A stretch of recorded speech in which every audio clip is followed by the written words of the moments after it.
Hello student, JP world education पर आप लोगों का स्वागत है। आज हम लोग क्लास 10th के मैथ की प्रीवियस ईयर पेपर को सॉल्व करेंगे। देखिए 2023 का ये पेपर है। इस पेपर को आज हम लोग सॉल्व करेंगे। आज हम लोग स्टार्ट करते हैं। ये दिया है क्वेश्चन नंबर फर्स्ट में क्वेश्चन में दिया है निम्नलिखित में से परिमेय संख्या है। कौन सी परिमेय संख्या है दिया है? पहल में फर्स्ट में √9 है, √3 है, √0.1 है, फिर डी ऑप्शन है 0.1011110, फिर 1110। तो अगर देखा जाए तो √9 जो √9 है, √9 को हम लिख सकते हैं √3 और 3 × 3 लिखेंगे तो ये इसका पेयर बन जाएगा और जोड़ा बन के बाहर निकल जाएगा। तो 3 को 3/1 लिख सकते हैं, यानी ये परिमेय संख्या p/q के रूप में लिखी जा सकती है। यानी इस ऑप्शन में √9 ही एक ऐसी संख्या होगी जो परिमेय संख्या होगी। इसका मतलब कि जो ए ऑप्शन है √9 यही क्या होगा? सही होगा परिमेय संख्या के लिए।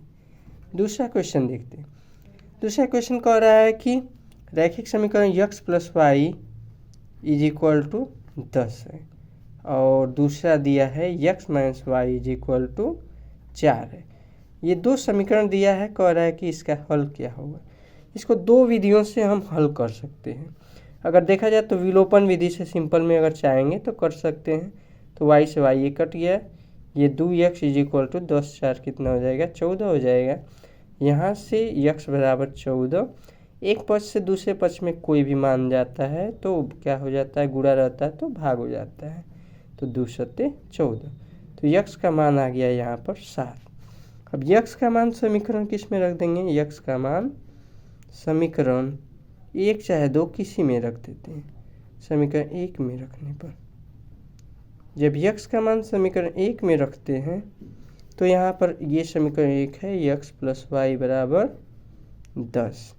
तो x का मान 7 आया है तो 7 + y = क्या हो जाएगा? 10, या y बराबर हो जाएगा 10 + 7 इधर जाएगा तो -7, तो 10 में 7 जाएगा 3। यानी x बराबर आ रहा है 7, y = 3। यही हमारा ऑप्शन में जो रहेगा वही आंसर हो जाएगा।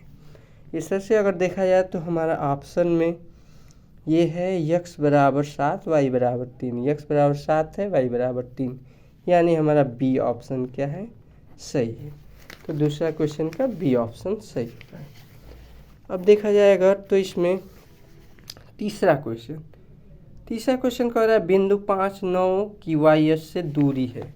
तो बिंदु 5 9 की y से दूरी अगर देखा जाए तो पहले हम लोग एक कार्टेशियन प्लेन खींचेंगे। इसमें ये x अक्ष है और इसको हम लिखेंगे x' अक्ष लिखेंगे।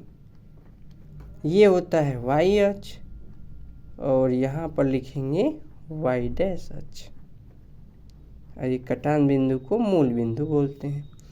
ये कह रहा है कि 0 और 9 और नहीं 5 और 9 y अक्ष से दूरी है।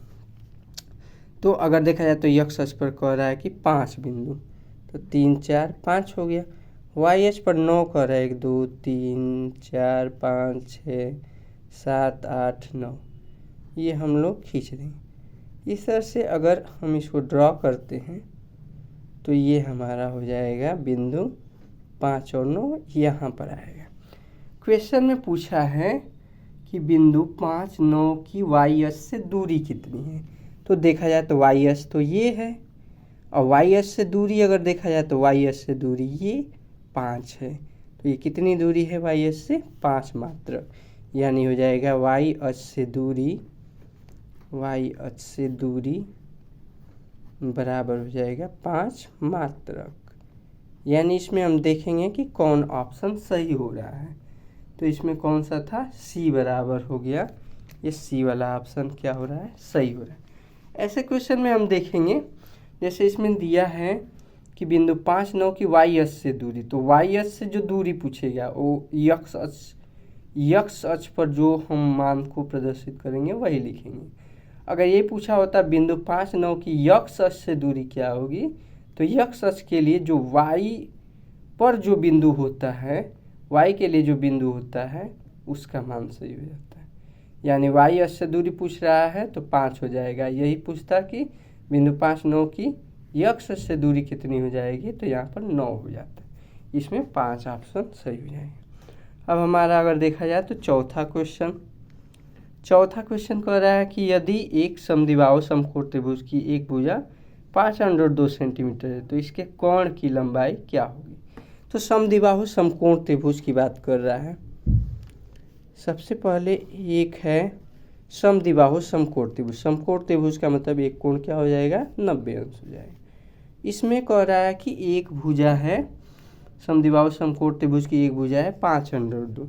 समद्विबाहु कह रहा है, इसका मतलब कि पहली भुजा और ये दूसरी भुजा, ये दोनों क्या होगा, बराबर होगा। किसी भी समकोण त्रिभुज में हम जानते हैं कि कोण सबसे लंबी भुजा होती है, सबसे बड़ी भुजा होती है। तो कोण अगर सबसे बड़ी भुजा है तो यही दोनों बराबर हो सकते हैं समद्विबाहु समकोण त्रिभुज के। अब इसमें कोण बताना है, यानी BC बराबर, हम लोग जानते हैं कोण स्क्वायर बराबर होता है लंब स्क्वायर प्लस आधार स्क्वायर। तो लंब है 5√2, इसका स्क्वायर कर देंगे, प्लस आधार है 5√2, इसका स्क्वायर कर देंगे। 5√2 का अलग से हम लोग स्क्वायर करेंगे तो इसको लिख सकते हैं 5√2 गुणे 5√2, अलग से हम लिख सकते हैं। स्क्वायर का मतलब कि 2 बार लिख सकते हैं। तो 5 पचे अगर देखा जाए तो 5 पचे 25 हो जाएगा। √2 का √2 में गुणा करेंगे तो 2 हो जाएगा, 25 दूनी तो 50 हो जाएगा। तो 5√2 का स्क्वायर किए तो 50 आ गया, तो यहाँ पर 50 लिख दिए, और ये भी वही है तो यहाँ पर भी 50 लिख देंगे, और 50 जोड़ेंगे तो कितना हो जाएगा, 100 हो जाएगा।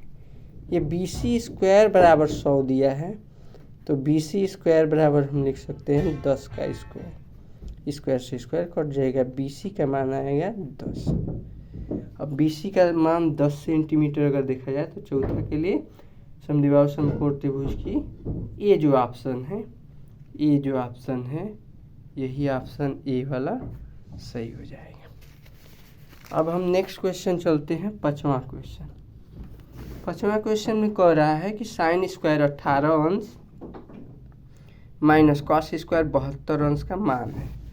तो साइन स्क्वायर 18 अंश फिर माइनस कॉस स्क्वायर 72 अंश। साइन स्क्वायर 18 अंश को लिख सकते हैं, साइन स्क्वायर लिख देते हैं, इसको लिख सकते हैं 90 माइनस 72। हमने कुछ नहीं चेंज किया, हमने किया बस साइन स्क्वायर को उसी तरह लिख दिया। 18 को लिख सकते हैं 90 माइनस 72, माइनस ये दूसरा वाला उसी तरह से लिख देंगे। साइन 90 अंश माइनस थीटा बराबर होता है, फार्मूला होता है साइन 90 अंश माइनस थीटा बराबर कॉस थीटा होता है। तो थीटा के जगह पर 72 है, इसलिए ये हो जाएगा कॉस स्क्वायर 72 अंश माइनस ये हो जाएगा कॉस स्क्वायर 72 अंश। अब इसमें से ये घटा देंगे तो 0 आंसर आएगा। अब देखते हैं पाँचवा में कौन 0 ऑप्शन सही है। पाँचवा में 0, बी वाला ऑप्शन, यानी बी वाला ऑप्शन सही है। अब हम लोग छठवां क्वेश्चन पर चलते हैं। छठवां क्वेश्चन कह रहा है कि किसी धनात्मक समपूर्णांक p के लिए प्रत्येक धनात्मक विषम पूर्णांक का रूप होगा। पहला ऑप्शन p दिया है, सभी के लिए कह रहा है कि किसी धनात्मक समपूर्णांक के लिए p के लिए प्रत्येक धनात्मक विषम पूर्णांक का रूप होगा। तो मान ले रहे हैं p कह रहा है, तो p अगर 1 ले रहे हैं तो एक तो ये विषम हो जाएगा, तो ये तो ऑप्शन उसी तरह से गलत हो जाएगा। p प्लस हमने अगर 1 ले लिया तो p प्लस 1 के लिए 1 में 1 अगर जोड़ देंगे तो क्या हो जाएगा, 2 हो जाएगा। 2 क्या हो जाएगा, विषम संख्या हो जाएगी। अगर p देखा जाए तो p बराबर हम 2 भी लिख सकते हैं, तो 2 भी विषम हो जाएगी। p प्लस 1 हमने लिया, अगर 1 प्लस 1 लिया तो 2, ये भी क्या हो जाएगी, ये भी सम हो जा रही है, सम संख्या, ये भी सम संख्या हो जा रही है। फिर इसने कहा है 2p कहा है, तो 2p अगर ले रहे हैं तो कोई भी संख्या अगर ले रहे हैं 2 गुणे 2 ले रहे हैं तो 2 दूनी 4, 4 अगर देखा जाए तो 4 भी क्या होगी, सम संख्या ही होगी। लेकिन चौथा ऑप्शन इसने दिया है 2p plus 1, 2p plus 1, 2p plus 1 दिया। तो 2p p के जगह पर हमने क्या कर दिया कि 1 रख दिया, 1 धन 1, तो 2 एकम 2, 2 1 कितना हो जाएगा 3।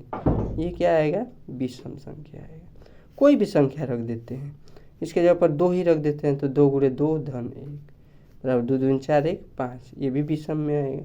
3 रख देते हैं तो 2 गुणे 3 धन 1 कर देंगे तो कितना हो जाएगा 2 3 6 1 7। ये सब क्या होंगे, सब विषम होंगे। यानी हमारा 2p+1 वाला जो ऑप्शन है, ये जो 2p+1 डी ऑप्शन है, यही डी ऑप्शन हमारा क्या हो जाएगा, सही हो जाएगा। अब हम चलते हैं 7 क्वेश्चन के लिए। तो 7 क्वेश्चन हमारा आएगा। 7 क्वेश्चन कर रहा है, यदि संख्याओं 7 8 यक्स 11 14 का माध्य यक्स हो तो यक्स का मान बताना है। तो माध्य ऑलरेडी दे दिया है, माध्य बराबर होता है सभी संख्याओं का योग और बटा में हम लिख देते हैं संख्याओं की संख्या।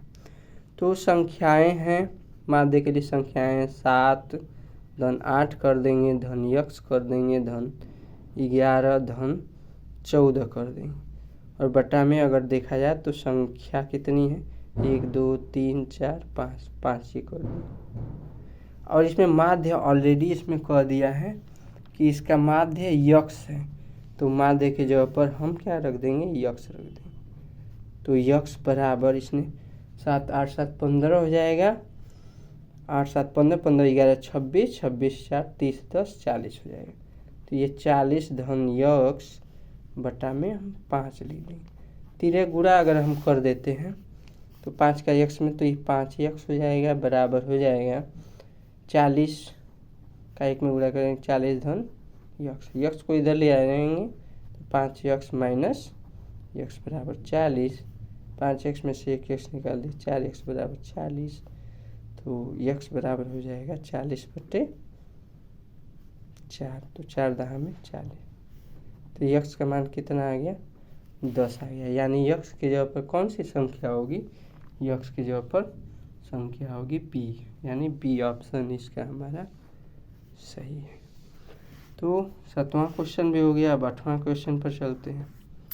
8वां क्वेश्चन कह रहा है, यदि द्विघात समीकरण ax² + bx + c बराबर 0 के मूल समान है तो c का मान बताइए। 4 ऑप्शन दिया गया है। हमको ये कह रहा है कि ax² + bx + c बराबर 0 है। ये है एक द्विघात समीकरण। अगर द्विघात समीकरण ये है तो द्विघात समीकरण में कह रहा है कि इसके मूल क्या है, इसके मूल समान है। जब समान है तो c का मान ज्ञात करना है। तो जब द्विघात समीकरण के मूल समान होते हैं तब b² - 4ac का मान 0 हो जाता है, यानी विविक्तिकर 0 हो जाता है। तो b² - 4ac, तो b² बराबर -4ac इधर जाएगा तो +4ac हो जाएगा। c का मान ज्ञात करना है, तो c बराबर 4a से गुणा है, इधर जाएगा तो भाग हो जाएगा। तो b²/4a यही हमारा आंसर हो जाएगा, यानी c बराबर हो गया b²/4a। अब देखते हैं कौन सही है। तो इसमें b²/4a हमारा ये डी वाला ऑप्शन सही हो गया। तो अब इसमें डी सही है। हम लोग का 8 क्वेश्चन लग गया है। अब हम लोग चलते हैं 9वें क्वेश्चन की। तो 9वां क्वेश्चन हमारा कह रहा है, दिए गए चित्र में यदि AD बराबर x + 3 सेंटीमीटर, DB बराबर 3x + 19 सेंटीमीटर, AE बराबर x दिया है, EC बराबर 3x धन 4 सेंटीमीटर और DE समांतर BC है, तो x का मान बताइए। हम जानते हैं किसी भी त्रिभुज की एक भुजा ये है हमारी BC, किसी भी त्रिभुज की आधार के समांतर अगर कोई दूसरी भुजा D खींच दी जाए एक ही त्रिभुज के अंदर, तो उनकी जो संगत भुजाएं होती हैं उसका अनुपात आपस में बराबर होता है। इसलिए हम लिख सकते हैं x/3x धन 4, लिख सकते हैं x/3x धन 4 बराबर हो जाएगा दूसरी संगत भुजा x धन 3/3x धन 19। तो x धन 3 बटे 3x धन 19। अब हम क्या कर देंगे, x का गुणा कर देंगे। तो x का गुणा करेंगे तो ये हो जाएगा 3x² और प्लस ये 9x हो जाएगा बराबर x प्लस 3 का 3x में अगर हम गुणा करते हैं, x प्लस 3 का 3x में गुणा करेंगे तो आसानी से ये हो जाएगा x का तो 3x² हो जाएगा और x का 4x में तो 4x हो जाएगा। फिर 3 का 3x में करेंगे तो 3 3 9x हो जाएगा। 3 का 4 में तो 3 4 12 हो जाएगा। यहाँ से देखा जाए 3x² कट गया, ये 9x है और बराबर 9x और इधर तो 9x है, 9x तो ये हो गया 19x बराबर 4x 9 4 कितना हो जाएगा 13x और धन 12। 13x इधर ले आएंगे तो 19x माइनस 13x बराबर 12। 19 में से 13x निकाल देंगे तो 13 6x बराबर हो जाएगा 12। यहाँ से x बराबर 12 बटे 6, 6 दूनी 12, तो x का मान कितना आ गया 2। यानी x का मान कितना होगा 2 होगा। ये सी ऑप्शन हमारा 2 सेंटीमीटर सही है। अब हम चलते हैं 9वां तो क्वेश्चन हो गया। अब हम लोग चलेंगे 10वां के लिए। 10वां क्वेश्चन है 1 से 10 तक की धनात्मक सम संख्याओं का समांतर माध्य कितना होगा। 1 से 10 तक में देखा जाए तो 2 + 4 होगा +6 होगा +8 होगा +10 होगा। संख्याओं की संख्या कितनी हो जाएगी 5 हो जाएगी, 5 से भाग देंगे, समांतर माध्य हमारा निकल जाएगा। तो अगर देखा जाए तो ये सबको जोड़ेंगे तो ये हो जाएगा हमारा टोटल कितना हो जाएगा, टोटल 30, 6 4 10 2 12 8 20 20 10 30, 30 बटे 5 कर देंगे बराबर कितना हो जाएगा 6 आएगा। तो समांतर माध्य अगर देखा जाए तो 6, डी वाला ऑप्शन क्या हो गया सही हो गया। 10वां 11वां क्वेश्चन अगर देखा जाए कह रहा है कि संख्या 156 का अभाज्य गुणनखंड होगा। 156 का अभाज्य गुणनखंड पूछा है तो 156 को काट देंगे, सिंपल सा बहुत जल्दी से काट देंगे। तो 2 7 14 हो जाएगा, 1 2 8 16, 2 से काटेंगे 2 3 6 2 9 18, फिर 3 से काट देंगे 13 3 39, फिर 13 से काट देंगे 13 कम 13। तो 156 के अभाज्य गुणनखंड हो जाएंगे 2 × 2 × 3 × 13, 2 × 2 यानी 2 का स्क्वायर × 3 × 13, यही हमारा ऑप्शन हो जाएगा। 156 बराबर 2 का स्क्वायर × 3 × 2 का स्क्वायर × 3 × 13, हमारा डी ऑप्शन सही है। तो 11 क्वेश्चन हो गया। अब हम लोग चलेंगे 12 क्वेश्चन।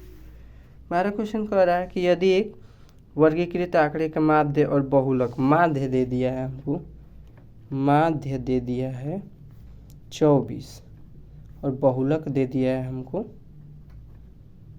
बहुलक दे दिया है, बहुलक कितना है 12।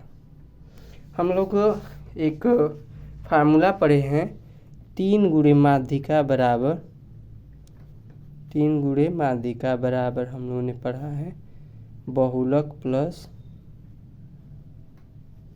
2 × माध्य, ये फार्मूला होता है। अब इसके लिए अभी हो जाएगा 3 × माध्यिका हमको निकालना है।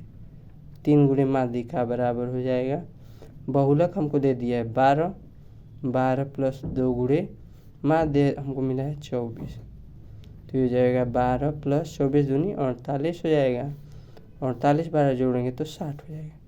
तो 3 माध्यिका बराबर ये कितना आया है, 3 माध्यिका बराबर 60। तो बस माध्यिका बराबर हम लोग लिख देंगे, अब ये 3 माध्यिका है तो माध्यिका बराबर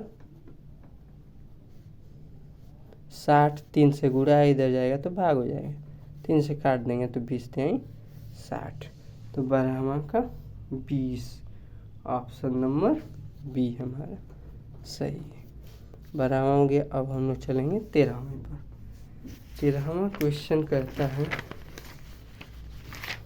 13वां क्वेश्चन है कि यदि एक रैखिक युग्म 2x + 3y, एक रैखिक युग्म है 2x + 3y बराबर 5 और दूसरा है 4x धन ky बराबर 10 के अपरिमित रूप से अनेक हल हैं, कि अपरिमित रूप से अनेक हल हैं, तो k का मान हमको बताना है।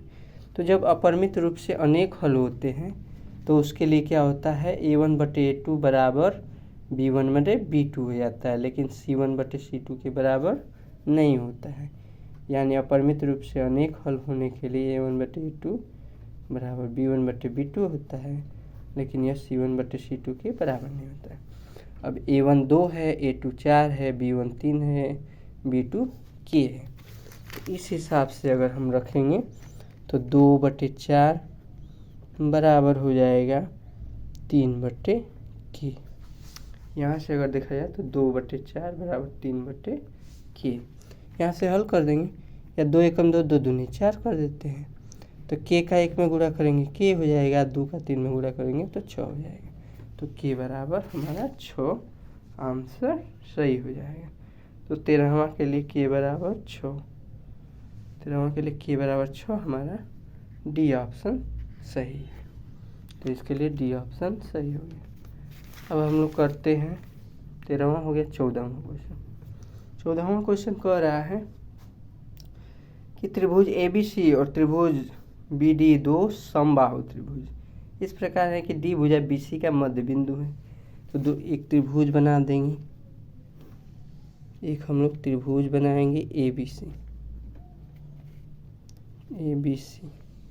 अब इस त्रिभुज में ये कह रहा है कि त्रिभुज ABC और BD दो समबाहु त्रिभुज इस प्रकार है कि D भुजा BC का मध्य बिंदु, D जो है वो BC का मध्य बिंदु D है। और कह रहा है त्रिभुजों ABC और BDE। तो ABC तो त्रिभुज ABC तो बन गया, लेकिन DBE त्रिभुज बनाने के लिए यहाँ पर भी एक बिंदु ले लेंगे और इसको हम क्या कर देंगे, खींच देंगे। इस तरह से एक त्रिभुज क्या बन गया, ABC और दूसरा त्रिभुज हो गया DBE त्रिभुज बन गया। अब इसमें कह रहा है कि दोनों के क्षेत्रफलों का अनुपात क्या होगा, क्षेत्रफलों का अनुपात ज्ञात करना है। तो हम जानते हैं कि समबाहु जो त्रिभुज होते हैं वो समबाहु त्रिभुज एक दूसरे के क्या होते हैं, समरूप होते हैं। तो अगर देखा जाए तो त्रिभुज ABC जो होगा वो समरूप त्रिभुज हो जाएगा किसके, BDE के। और जब समरूप त्रिभुज है तो इनकी भुजाओं का जो संगत भुजाओं का वर्ग होगा, यानी संगत भुजा अगर देखा जाए तो AB बटा में BD, संगत भुजाओं का वर्ग उनके क्षेत्रफलों के एरिया त्रिभुज ABC बटा में हो जाएगा एरिया त्रिभुज किसके, BDE का क्षेत्रफल के अनुपात के बराबर होता है। यानी अगर दो त्रिभुज समरूप त्रिभुज होते हैं तो समरूप त्रिभुजों की भुजाओं का, पहला त्रिभुज क्या है AB, पहले त्रिभुज की AB भुजा, दूसरे त्रिभुज की BD भुजा। अब भुजाओं के अनुपातों का वर्ग दोनों त्रिभुजों के क्षेत्रफलों के अनुपात के बराबर होता है। अब इस तरह से अगर देखा जाए तो इस त्रिभुज में त्रिभुज ABC अगर इस समरूप त्रिभुज ABC कह दिया है कि त्रिभुज ABC समबाहु त्रिभुज, तो चूंकि त्रिभुज ABC समबाहु त्रिभुज है तो समबाहु त्रिभुज के लिए क्या होता है, सभी भुजाएं क्या होगी, बराबर होगी। तो AB बराबर क्या हो जाएगा, BC बराबर AC हो जाएगा। और त्रिभुज क्या है, और BD अगर देखा जाए तो BD जो भुजा है, भुजा जो BD है वो क्या है, BC का मध्य बिंदु है। तो जो BD हो जाएगी वो BC का आधा हो जाएगा। और हम BD बराबर क्या लिख सकते हैं, BD बराबर AB बटे 2 भी लिख सकते हैं। BD बराबर अगर देखा जाए तो BC किसके बराबर है, AB के बराबर है, तो हम AB बटे 2 भी लिख सकते हैं। इस तरह से अगर यहाँ पर इसको समीकरण 1 हमने दे दिया अगर, तो समीकरण 1 से देखेंगे, समीकरण 1 से AB को AB ही लिख दिया। बी डी को हम क्या लिख सकते हैं, बी डी को हम लिख सकते हैं ए बी बटे 2, तो ए बी बटे 2 लिख दें, इसका वर्ग क्योंकि ये वर्ग है, बराबर त्रिभुज ए बी सी का क्षेत्रफल बटे त्रिभुज बी डी ई का क्षेत्रफल। इस तरह से अगर देखा जाए तो ये दो ऊपर में चला जाएगा, तो ये हो जाएगा 2ab बटा में ए बी का स्क्वायर बराबर एरिया त्रिभुज ए बी सी का क्षेत्रफल बटा में त्रिभुज बी डी ई का क्षेत्रफल। जैसे ए बी से ए बी कट जाएगा, 2 का स्क्वायर करेंगे तो 4 बटे 1 बराबर हो जाएगा त्रिभुज ए बी सी का क्षेत्रफल बटा में एरिया त्रिभुज बी डी ई। इस तरह से वो पूछा था कि त्रिभुज ए बी सी और बी डी ई के क्षेत्रफलों का अनुपात, तो एरिया त्रिभुज ए बी सी और एरिया त्रिभुज बी डी ई के क्षेत्रफल का अनुपात कितना है, 4:1 हो जाएगा, तो आंसर 4:1 हमारा सही होगा। अब इसके लिए 4:1 अगर देखा जाए तो ये 4:1 सी वाला ऑप्शन सही मिलता है। तो 14वां क्वेश्चन हो गया। अब हम लोग आते हैं 15वें क्वेश्चन में। 14वां क्वेश्चन एक बार देखना चाहें तो देख लीजिए। 15वां क्वेश्चन कह रहा है कि यदि cos a बराबर 7/25, यदि cos a बराबर 7/25 तो tan a plus cot a का, तो tan a plus cot a का मान बताइए। तो cos a बराबर 7/25 दे दिया है, तो इसको हम लिख सकते हैं cos थीटा बराबर होता है आधार बटे कोण। आधार बटे क्या होता है, कोण होता है। तो आधार बटे कोण अगर देखा जाए तो आधार 7 है, एक समकोण त्रिभुज हम बनाएंगे। इस समकोण त्रिभुज ए बी सी हम यहाँ पर लिख देंगे। आधार कह रहा है 7 है और कोण कह रहा है 25, हमको लंब ज्ञात करना है। बी सी बराबर हम देखते हैं पाइथागोरस प्रमेय में क्या कहता है कि लंब स्क्वायर बराबर क्या हो जाएगा, कोण स्क्वायर माइनस आधार स्क्वायर, यानी 25 का स्क्वायर माइनस 7 का स्क्वायर। तो 25 सेम अगर देखा जाए तो ये 625 होगा और 7 7 49 होगा। 625 में से 49 अगर हम लोग घटा देते हैं तो ये आ जाएगा 576। 576 24 का वर्गमूल है, तो ये 24 हमारा आ गया। अब यहाँ पर ये 24 तो आया था बी सी बराबर हम लोगों का 24 आ गया था।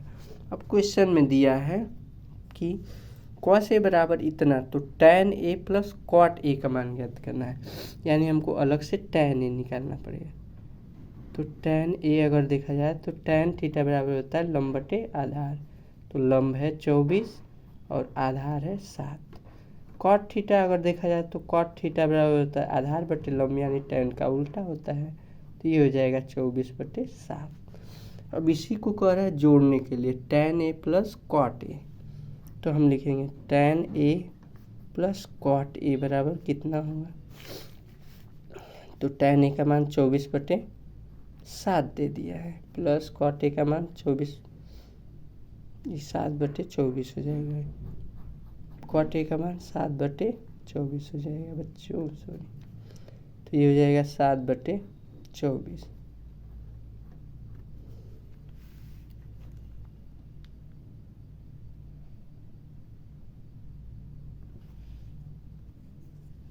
अब 24 और 7 का एलसीएम लेंगे तो चलिए हम 7 गुणे 24 ही लिख देते हैं।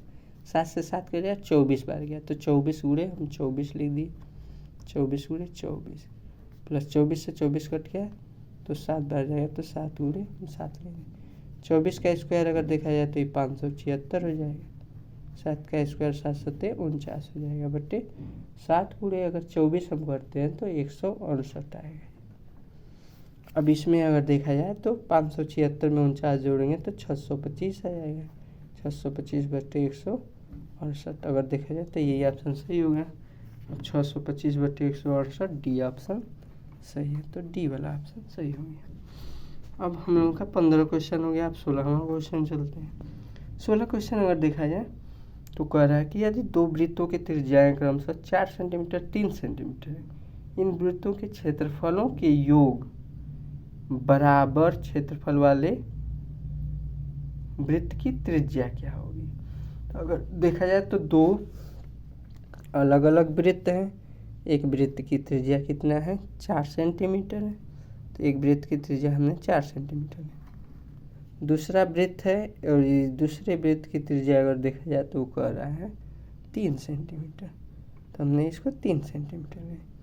पहला वृत्त की त्रिज्या 4 सेंटीमीटर है यहाँ से यहाँ तक, और दूसरे वृत्त की त्रिज्या 3 सेंटीमीटर। कह रहा है इन दोनों वृत्तों के क्षेत्रफलों के योग। तो क्षेत्रफल अगर निकाल लेते हैं तो पहले वृत्त का क्षेत्रफल पाई आर स्क्वायर होगा, पाई इंटू 4 का स्क्वायर, प्लस दूसरे वृत्त का क्षेत्रफल पाई गुणे 3 का स्क्वायर,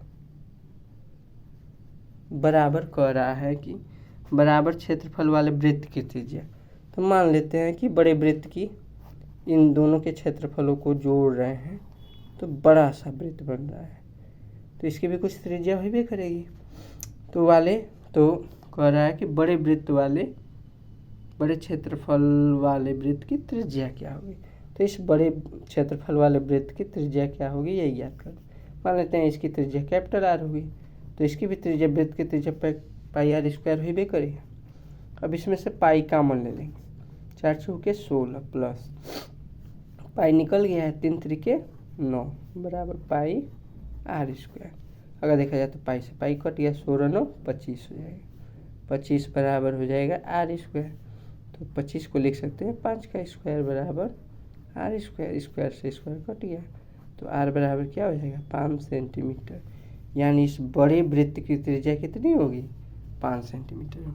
अब देखा जाए 5 सेंटीमीटर है, तो 16वां में का ए जो सही है, ये ऑप्शन सही है 5 सेंटीमीटर, ये सही है। तो 16 क्वेश्चन हो गए। अब हम लोग चलते हैं 17 क्वेश्चन पर। 17 क्वेश्चन इसमें कह रहा है कि द्विघात समीकरण x square minus 3x minus 10 के मूल हैं। तो यक्स स्क्वायर माइनस कह रहा है 3x माइनस 10 बराबर 0 के मूल हैं। बहुत आसान क्वेश्चन है। 10 का ऐसा फैक्टर करेंगे कि जोड़ने या घटाने पर 3 आए, तो यक्स स्क्वायर माइनस 5 दूनी 10 हो जाएगा, और 5 में से 2 घटा देंगे तो 3 आ जाएगा।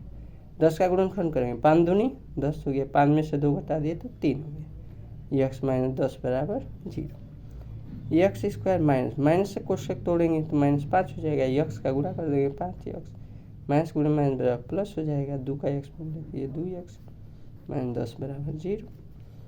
अब इसमें से हम देखेंगे तो कॉमन ले लेंगे, तो यक्स कॉमन ले लिए तो यक्स माइनस 5 हो गया, प्लस इसमें से 2 कॉमन ले लिए तो यक्स माइनस 5 हो गया बराबर 0। देखा जाए तो यक्स माइनस 5 एक ब्रैकेट में हो जाएगा, और यक्स प्लस 2 दूसरे ब्रैकेट में हो जाएगा। अलग अलग कर देंगे तो यक्स माइनस 5 बराबर 0, तो यक्स बराबर 5 हो जाएगा, यक्स प्लस 2 बराबर 0, तो यक्स बराबर माइनस 2 हो जाएगा। तो यक्स का मान आया है 5 और माइनस 2। अब देखते हैं ऑप्शन में यक्स का मान 5 और माइनस 2, देखा जाए तो बी ऑप्शन हमारा सही है।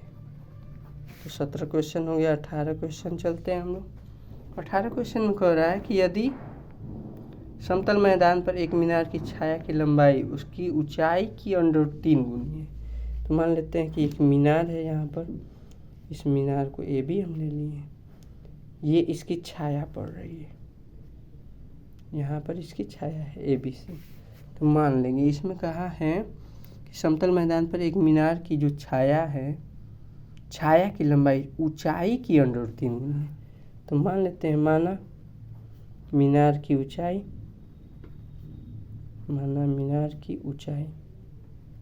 ऊंचाई को यक्स मान लेते हैं।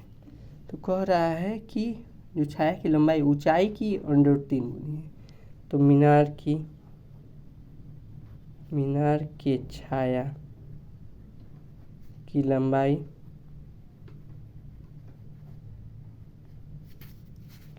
बराबर, ये कह रहा है कि √3 गुनी ऊंचाई की √3 गुनी, तो ऊंचाई यक्स अगर ले लिए तो छाया की लंबाई होगी √3 यक्स। तो ये है ऊंचाई यक्स और छाया हो गया √3 यक्स, गुनी है इसलिए √3 यक्स करेंगे। अब फिर इसमें कह रहा है तो सूर्य का उन्नयन कोण, उन्नयन कोण का मतलब कि मान लेते हैं कि सन है, यहाँ सन है तो यहाँ से इस पर छाया पड़ेगी, इस पर अगर इस पर रे पड़ेगी सनलाइट तो इधर छाया इसका बनेगा। तो कह रहा है कि बताइए कि ये एंगल कितना होगा, एंगल ऑफ उन्नयन कोण पूछ रहा है कि उन्नयन कोण कितना होगा। तो अगर देखा जाए कोण निकालने के लिए tan थीटा ले लेंगे, तो tan थीटा बराबर होता है लंब बटे आधार, तो लंब है यक्स, आधार है √3 यक्स से यक्स कट गया, तो tan थीटा बराबर हो जाएगा 1/√3। तो tan थीटा बराबर, tan कितने अंश का मान 1/√3 होता है, तो tan देखा जाए तो 30 अंश का मान होता है, तो थीटा बराबर कितना हो जाएगा 30 अंश होगा। अब देखते हैं 18 में थीटा बराबर 30 अंश, सी वाला ऑप्शन सही है। अब फिर चलते हैं हम लोग 19 पर। 19 क्वेश्चन कह रहा है 45 सेंटीमीटर ऊंचाई और 4 सेंटीमीटर व्यास वाले एक धात्विक ठोस के बेलन को पिघलाकर बनाए गए 6 सेंटीमीटर व्यास के ठोस गोले की संख्या पूछ रहा है कि ठोस गोले की संख्या कितनी होगी। ठोस गोले की संख्या अगर देखा जाए तो बहुत आसानी से निकाल सकते।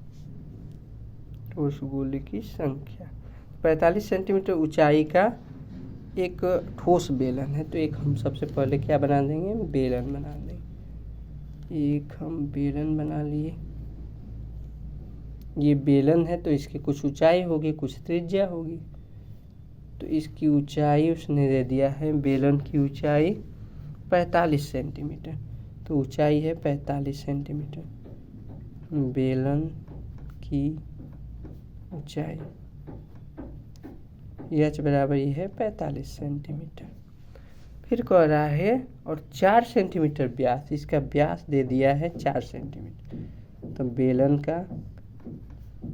बेलन का व्यास डी बराबर ये है 4 सेंटीमीटर, तो त्रिज्या जो होगी वो इसकी आधी हो जाएगी, तो त्रिज्या हो गई 2 सेंटीमीटर।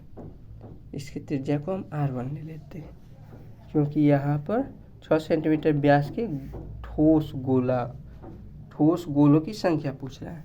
अब इससे कह रहा है कि इसको गला करके मेल्ट करके और गोला बनाया जा रहा है। कितने गोले बनाए जा सकते हैं, जबकि व्यास दे दिया है 6 सेंटीमीटर, तो इसका व्यास दे दिया है, यहाँ पर हम लिख देंगे गोले का व्यास बराबर हो जाएगा 6 सेंटीमीटर, क्योंकि इसने दिया है 6 सेंटीमीटर। तो गोले की जो त्रिज्या हो जाएगी 6/2, इसको R2 ले लेंगे, तो R2 बराबर 3 सेंटीमीटर। अब कह रहा है कि इस बेलन को गला करके और गोला बना रहे हैं, तो कितने गोले हम बना सकते हैं, छोटे छोटे गोले बना सकते हैं, तो हम लिख देंगे n गुणे एक गोले का आयतन, n गुणे एक गोले का आयतन बराबर हो जाएगा, इसी को गला रहे हैं, बेलन को ही गला रहे हैं, बराबर हो जाएगा बेलन का आयतन।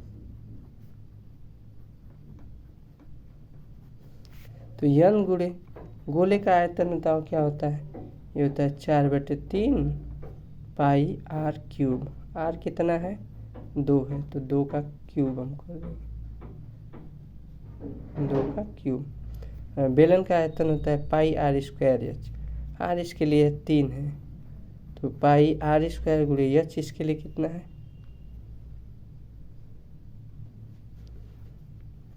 बेलन के लिए r है 2।